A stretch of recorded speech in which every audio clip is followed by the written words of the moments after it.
Hello children, I hope you all are happy and safe today. Welcome to our special English hour. Here, every day we will learn something new in a fun and exciting way. Are you all ready to have some fun? Let's go! Do you all remember the tongue twister we had tried in our previous session? I saw Susie sitting in a shoe shine shop.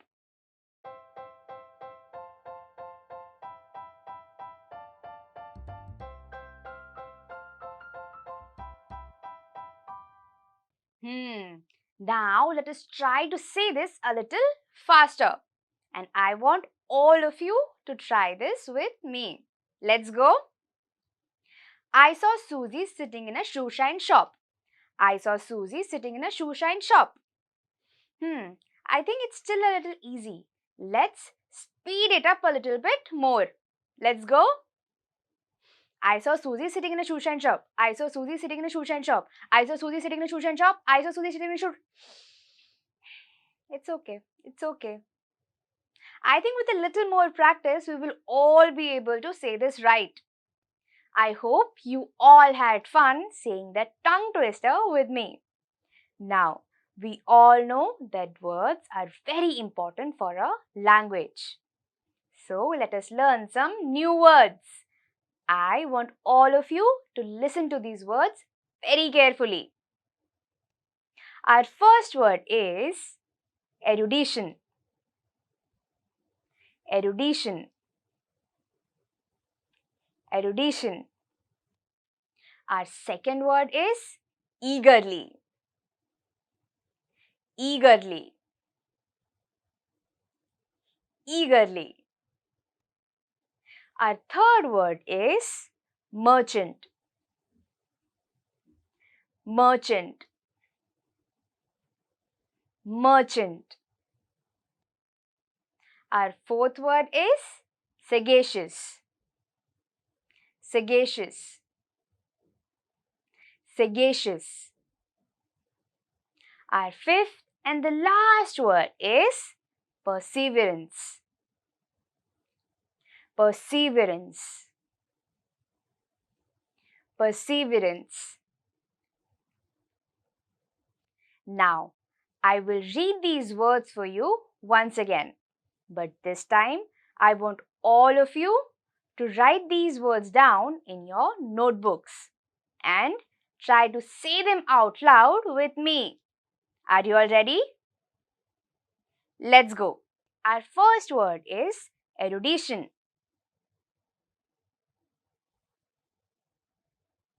Our second word is eagerly. Our third word is merchant.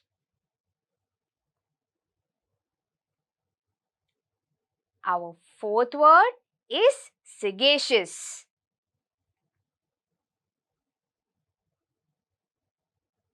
And the last word is perseverance. Children, life is about taking the cards that you are dealt with, turning it around and walking out a winner. Sounds a little difficult to understand, right? Now, let me give you an example. On your screen, you will see a picture. Please look at the picture very carefully and try to guess the name of this magnificent personality.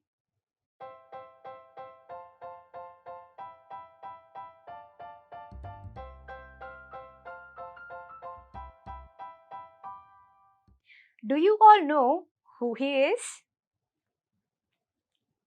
A young boy born in a small village of Ranchi, Bihar, who had a dream longer than his reach, who worked as an Indian Railways ticket collector before he became our nation's pride and India's World Cup winning captain.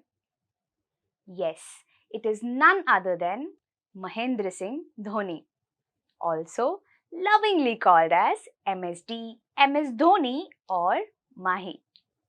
Now let me ask you all a question. Do you think our nation would have had the honor of witnessing his glorious play or winning the Cricket World Cup in 2011 had MS Dhoni not worked rigorously hard towards his goal? No, right? This brings me back to my quote. My quote means that it doesn't matter where you are born, whether you are born rich or poor. It doesn't matter. But what matters is how hard you strive towards your goal and succeed in life. Today, we will read one such story. Please open page number 30 of your English Balbharati textbook. If you have a textbook, point your finger on the words as I read them. And if you don't have a textbook, please don't worry. Listen to me carefully. The name of our chapter is Abdul becomes a courtier. Father, who is a schoolmaster, is getting ready to go to school. Abdul. Father, to knowledge and erudition I aspire. To study hard and deep, books I require. Will you lend me a little gold? Books I'll buy and study to rise high in the world. Father, only the first half of the month has passed.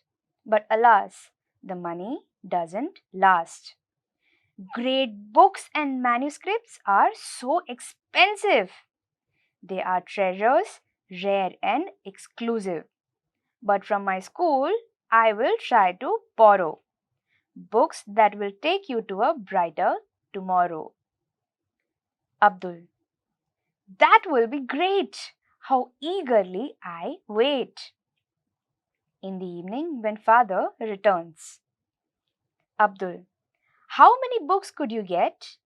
Oh, now my life will be all set. Father, I am so sorry, son. Couldn't lay my hands on even one. Chorus. Poor Abdul is sad and dejected. Ponders, why my wishes are thus rejected? Continues to do his daily chores. Reads borrowed books in tens and scores. An idea then crosses his mind to serve the rich and get paid in kind. This story is in the form of a play. Here, a poor boy named Abdul aspires or aims to have erudition. Erudition is the quality of having a lot of knowledge. And for this, he wants to read a lot of books. So, one day he asks his father, who is a schoolmaster, to get him some books. And he is very eagerly waiting for those books. Eagerly means to wait for something with a lot of excitement. But in the evening, when his father comes back, he tells him that he could not buy any books because he could not afford them. Now, Abdul feels very dejected. Dejected means to feel very, very sad. And that is when he comes up with an idea. He decides that he will work for some rich people so that from the money that he gets, he can buy a lot of books. Abdul approaches a rich merchant. Abdul, I am a poor student. Give me a chance to serve. Observe my work. Pay only what I deserve. Merchant, you appear to be smart. Be my clerk. I'll pay you well if honestly you work. Some days pass. The merchant calls Abdul. Merchant, I am pleased with your work and loving care. You are indeed a gem, quite rare. I'll give you a reward if your demand is fair. Abdul, excited. May I now read the books in your store? Quench my thirst for knowledge. I need nothing more. Chorus. Days passed by, he learned and learned, gaining the knowledge for which he yearned. Philosophy, astronomy, Arabic, and Persian, Abdul the scholar now is one in a million. Will he come to the emperor's notice? Will he be given an honorable office?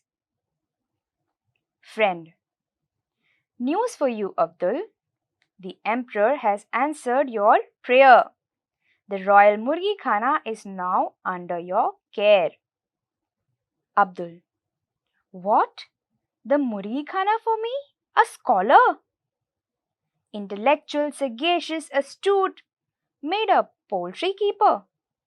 Never mind. The chance I won't refuse. It is an opportunity. I'll put it to good use.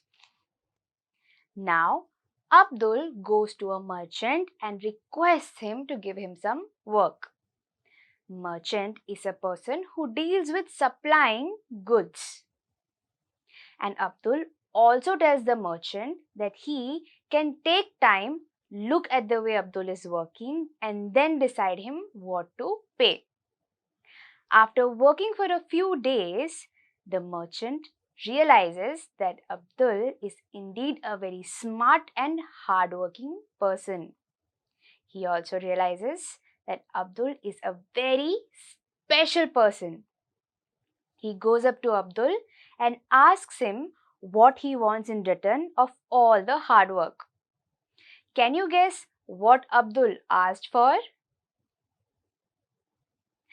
Abdul requested the merchant to give him permission to sit in his library and read his books. When the merchant agreed to this, Abdul sat all throughout the day reading different kinds of books. In just a matter of days, Abdul had read all the books. Philosophy, astronomy, Persian, German, you name it, Abdul had read them all. Now Abdul has become a scholar. A scholar is a person who has knowledge of different subjects. And just when he was waiting, he got a great news.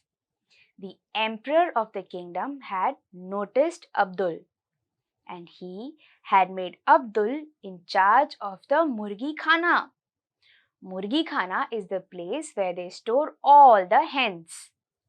But Abdul thought that he was an intellectual and sagacious scholar.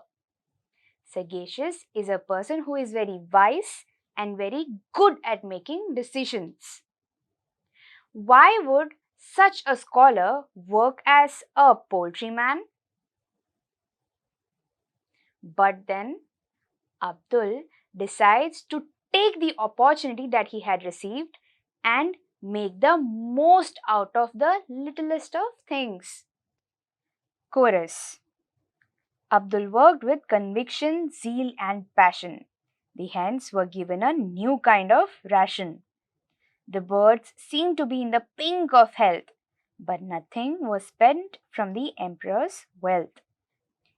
Emperor, how is that? Why are we spending so little on our hens? Have most of them died in the pens? Minister. No, Your Majesty, they are alive and well. The secret of their health only Abdul can tell. Abdul enters and bows before the emperor. Emperor. How come you spend so little on our hens? How do you nourish them at no expense? Abdul. Jahapana, your humble servants feed them well. Food from the royal kitchen, if I may tell. But only scraps and shells and kitchen waste. That's enough for the hens. They relish the taste. It's good for their health. See how they thrive. Waste not, want not, that's my drive. Emperor. Interesting, young man. You seem to have brains. We put you in charge of the library for all your pains. Chorus. Oh no, not again. Only a keeper of books. And he wished to be a courtier. How sad he looks. Abdul. Never mind. I love books. I'll get down to work. I'll handle this well. My duties I won't shirk.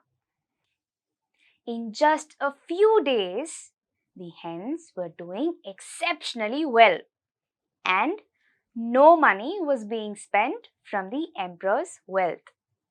Hearing this, the emperor was shocked. He thought that maybe all the hens had died.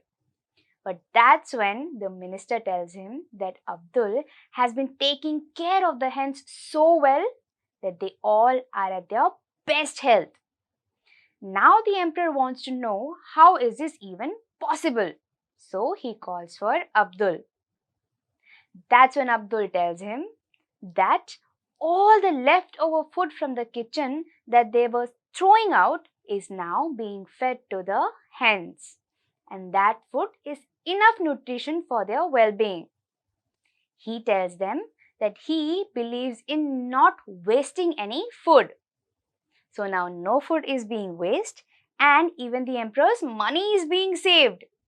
The emperor is very happy with Abdul and he decides to make him the manager of the library. Now again, Abdul wonders, why will a scholar like Abdul work in a library? But this time again, Abdul decides to take this opportunity too and make the most of it. After 1 year, the emperor is looking at the books in the library. Emperor. What? All these books have such expensive jackets. Surely they've cost a fortune.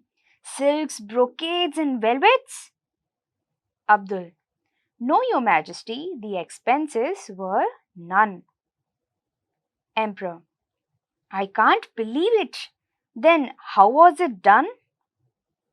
Abdul.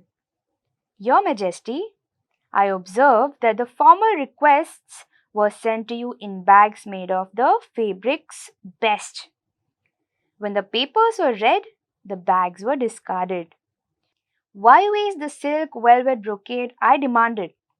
The royal tailors made the jackets. Nothing did they take. Each book was dressed for Your Majesty's sake. Emperor. You've great merit. I realized much earlier. I'm happy to announce, now you are my courtier. Chorus.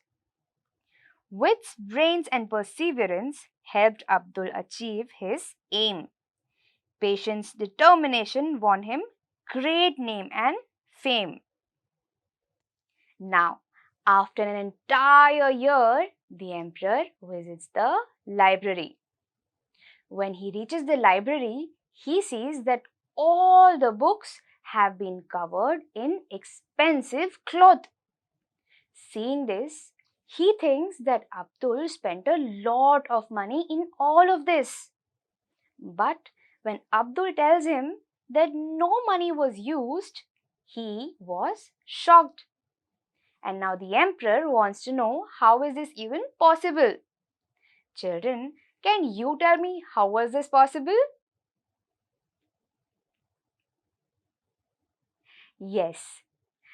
As you all know, the emperor receives important message in letters that are covered in boxes of satin, brocade and linen.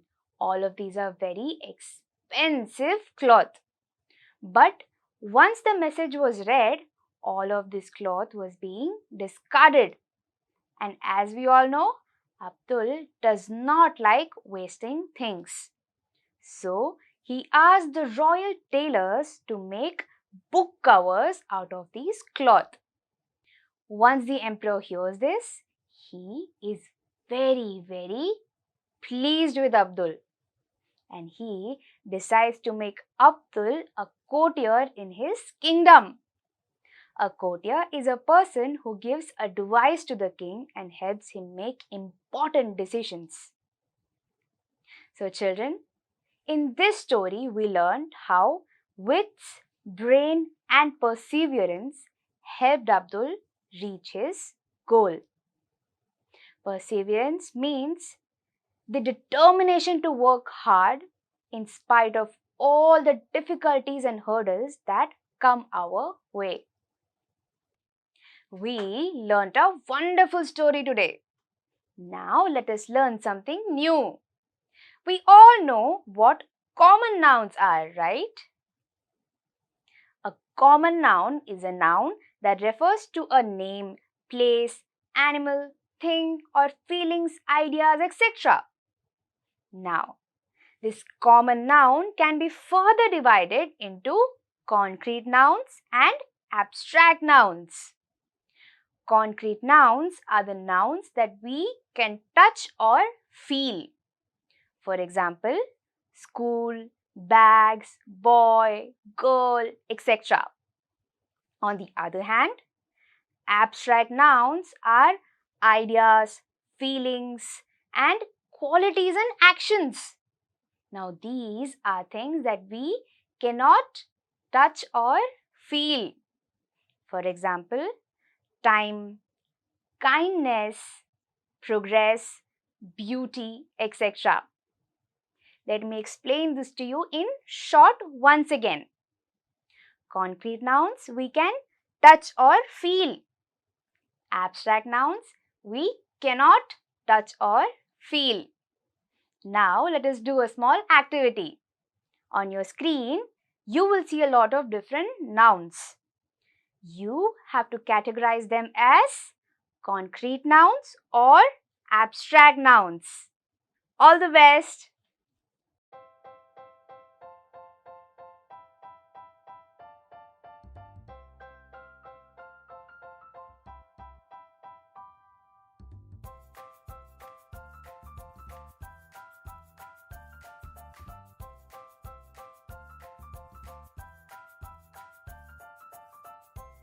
Now let us look at the answers. The first word is beauty. Do you think we can touch or feel beauty? No.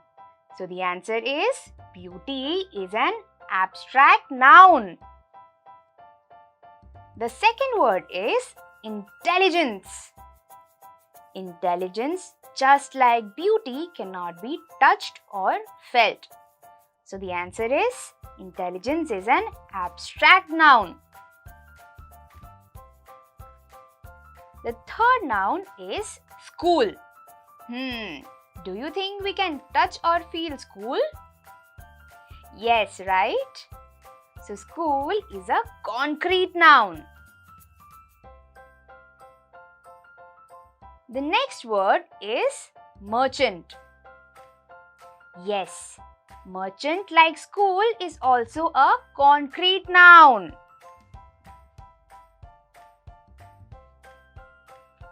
The next word is book. Book again is a concrete noun. The next noun is time. Do you think we can touch time? No, right? So time is an abstract noun. The next word is erudition. Do you remember what erudition was? Erudition is the quality of having great knowledge. Again, this is something that we cannot touch, right? So, erudition is an abstract noun. The last noun is clerk. Yes, clerk is a concrete noun. I hope you all like this activity and also understand what concrete noun and abstract nouns are. I hope you all liked today's session. Today, we learned a lot about perseverance and hard work. Now, I want all of you to ask your family and friends about one story on perseverance, about a person who has worked very hard to succeed in his life. And I want all of you to write this down in your notebooks. I would like to end this session with a quote from Arthur Ashe. Stand where you are. Use what you have. And do what you can. I will see you all in the next session. Until then, stay home, stay safe, and bye-bye.